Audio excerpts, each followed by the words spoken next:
I now have the opportunity to introduce my co-moderator today. Dr. Jamie Bakkum-Gamez is a gynecologic oncologist and professor of obstetrics and gynecology at the Mayo Clinic in Rochester. She serves as the co-leader of the Women's Cancer Program of the Mayo Clinic Cancer Center, and one area of clinical research interest includes risk reduction strategies in women at elevated risk of gynecologic cancers. Please welcome Dr. Bakkum-Gamez. Good morning, everybody. Thank you for joining us today. Let's see. First of all, I want to disclose that one of the clinical trials that I'm going to talk about today, Mayo Clinic received some grant funding from Stand Up to Cancer. And before we begin, I want to talk about a couple of things that I think are really important. One, I'm not going to be telling you to take ovaries out on every single woman today.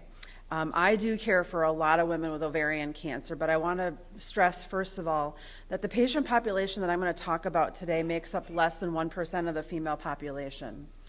But I think it's also really important that we, as providers of health care to women, can identify high-risk women. And that is one of the easiest ways to do that is just ask them about their family history of cancer.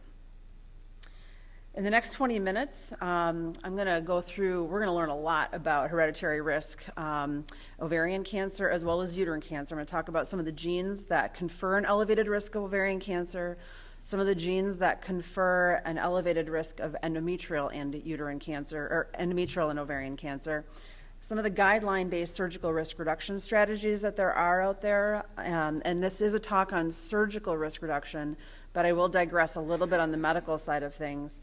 What the fallopian tube has to do with ovarian cancer, and what are some of the risk reduction strategies potentially of the future. I'm also going to say I don't have all the answers, but what I do want to stimulate are those important questions and the deeper dive into every single woman's potential risk or average risk of cancer of the gynecologic tract. So I'm going to talk through a case study here, and this isn't just a single patient case, but this is a 29-year-old woman. She's had 6 vaginal deliveries. She breastfed all of them. She's healthy.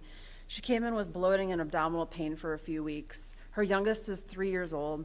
She'd had a tubal ligation after he was born. And she had a CT scan of the pelvis eventually, of the abdomen and pelvis, and this is what we saw. So a few huge red flags came up here. One, this woman is 29 years old. She should not have ovarian cancer.